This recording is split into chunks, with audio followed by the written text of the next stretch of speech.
하나님 말씀 마태복음 6장 19절에서 24절 말씀입니다.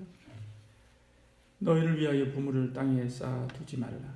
거기는 좀과 동록이 해하며 도둑이 구멍을 뚫고 도둑질하느니라. 오직 너희를 위하여 보물을 하늘에 쌓아두라. 거기는 좀이나 동록이 해하지 못하며 도둑이 구멍을 뚫지도 못하고 도둑질도 못하느니라. 내 보물 있는 그곳에는 내 마음도 있느니라. 눈은 몸의 등불이니 그러므로 내 눈이 성하면 온몸이 밝을 것이요 눈이 나쁘면 온몸이 어두울 것이니 그러므로 내게 있는 빛이 어두우면 그 어두움이 얼마나 더하겠느냐. 한 사람이 두 주인을 섬기지 못할 것이니 혹 이를 미워하고 저를 사랑하거나 혹 이를 중히 여기고 저를 경히 여김이라. 너희가 하나님과 재물을 겸하여 섬기지 못하느니라. 아멘. 보물은 재물을 말합니다. 돈이 없으면 하루도 살기가 힘들죠. 우리 몸이 물질로 되어 있어서 건강하게 유지하기 위해서는 끊임없이 뭔가를 보충해 주어야만 합니다. 하루만 굶어도 죽을 것 같고 물이 없어도 물 없이 한나절도 버티지 못합니다. 그래서 물질을 소중하게 여기지. 모든 물질의 대표인 모든 물질과 교환할 수 있는 것인 돈, 재물, 그래서 숭상하게 됩니다. 돈은 곧 생명과 직결되기 때문에 그렇지. 쌓아두지 말라 그렇게 말씀합니다. 19절에 말씀하죠. 너희를 위하여 보물을 땅에 쌓아두지 말라 그렇게 말씀합니다. 우리 생존을 위하여 필요한 물질은 한계가 있죠. 하루 3끼 먹으면 되고 하루 1.5리터 물 마시면 됩니다. 더 이상 먹으려고 해도 먹지도 못하죠.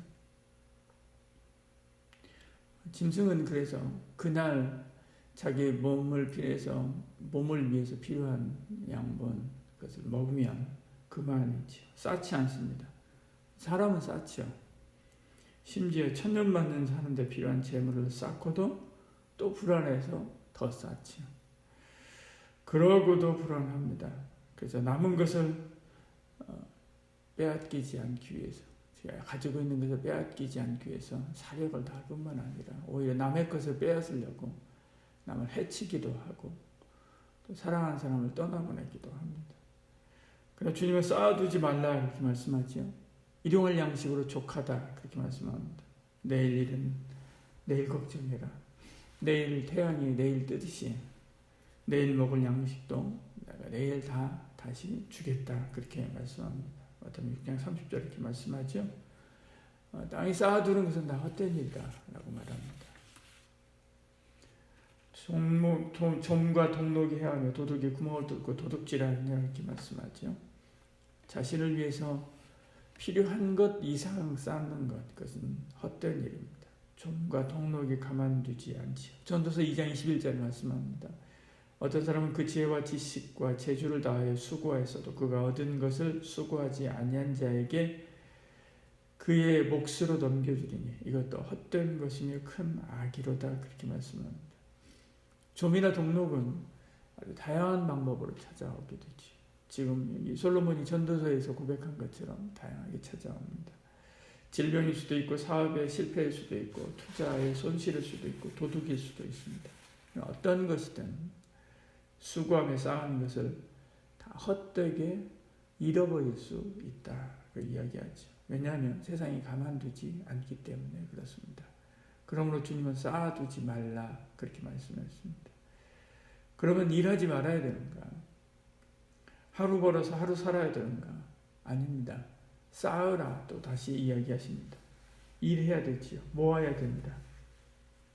근데 하늘에 쌓으라 그렇게 이야기합니다. 거기는 보안이 철저해서 그 어떤 도둑도 뚫지 못하기 때문에 그렇지. 6장 20절에 말씀합니다. 오직 너희를 위하여 보물을 하늘에 쌓아두라. 거기는 좀이나 동록이 해하지 못하며 도둑이 구멍을 뚫지도 못하고 도둑질도 못하느니라. 거기 하늘 창고는 하나님이 지키죠. 시편 127편 1절에 말씀합니다. 여호와께서 집을 지키시지 아니하시면 세우는 자의 수고가 헛되며 여호와께서 성을 지키시지 아니하시면 파수꾼의 깨어있음이 헛되다. 여호와께서 집도 지키고 여호와께서 성도 지키시고 여호와께서 우리 재물도 지키시고 우리 여호와께서 우리의 건강도 지키십니다. 누구보다도 자기 재물을 잘 지키고 쌓았던 솔로몬이 하는 고백이지요. 내가 해봤더니 안 되더라. 하나님이 지켜주셔야 된다. 내가 가진 이 모든 것 다 하나님이 지켜주시고 하나님이 주신 것이다 라고 고백하고 있는 것이죠. 그러면 어떻게 해야 하늘 계절을 열 수 있는가? 가장 직접적으로 주님이 말씀하신 것은 구제입니다. 신구약 성경은 다 똑같고요. 구제지요. 마태복음 19장 21절 말씀합니다. 예수께서 이르시되 내가 운전하고자 할진대 가서 내 소유를 팔아 가난한 자들에게 주라. 그리하면 하늘에서 보화가 내게 있으리니 그리고 와서 나를 따르라 하시니 이렇게 말씀합니다. 누가복음 12장도 말씀합니다. 너희 소유를 팔아 구제하여 낡아지지 아니하는 배낭을 만들라. 곧 하늘에 둔 바 다함이 없는 보물이니 거기는 도둑도 가까이 하는 일이 없고 좀도 먹는 일이 없느니라. 주님께서 가장 직접적으로, 물론 다양한 방법으로 주를 위해서 드리는 것도 있고 뭐 다양한 방법은 많지만 가장 직접적으로 이야기했던 것은 구제에 관한 말씀이었죠. 구제야말로 우리가 삶으로 하나님 앞에 예배드리는 것입니다. 히브리서 13장 16절 이렇게 말씀하죠. 오직 선을 행함과 서로 나누어 주기를 잊지 말라. 하나님은 이 같은 제사를 기뻐하십니다. 나누어 주는 것, 이것을 바로 제사다 그렇게 표현하고 있는 것을 보죠. 주변에 연약한 이들을 보면 그냥 지나치지 말고 돕고 섬기기를 축복합니다. 하나님이 갚아주십니다. 재물을 사랑하고 쌓는 것은 하나님이 아닌 재물을 의지하는 마음 때문에 그렇지. 성경은 하나님만 섬기라 그렇게 말씀합니다. 두 주인을 섬길 수 없다 이렇게 말씀합니다. 오직 하나님, 오직 주님께 내 삶을 전적으로 맡기고 의지하는 그런 삶을 하나님께서 기뻐 받으십니다. 기도하겠습니다. 사랑이 많으신 우리 하나님, 우리의 모든 삶을 주께 맡기고 의뢰합니다. 재물을 땅에 쌓아두지 말라라고 말씀하신 대로 나를 위하여 땅에 쌓지 말고 연약하고 하나님의 눈길이 가는 그들을 혹은 그 일 혹은 그 사역에 쌓아두는 저희들, 그 일을 위하여 헌신하고 그 일을 위하여 충성하는 저희들, 주의 이름으로 주의 영광을 나타내기 위하여 살아가는 저희들 될 수 있도록 은혜를 더해 주시옵소서. 오늘도 하루 온종일 하나님의 인도하심을 쫓아 살다가 주변에 연약한 이들 틀림없이 볼 것입니다.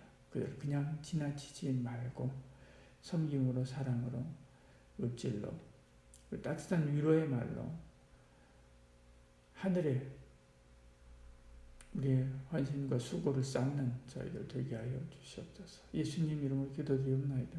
아멘.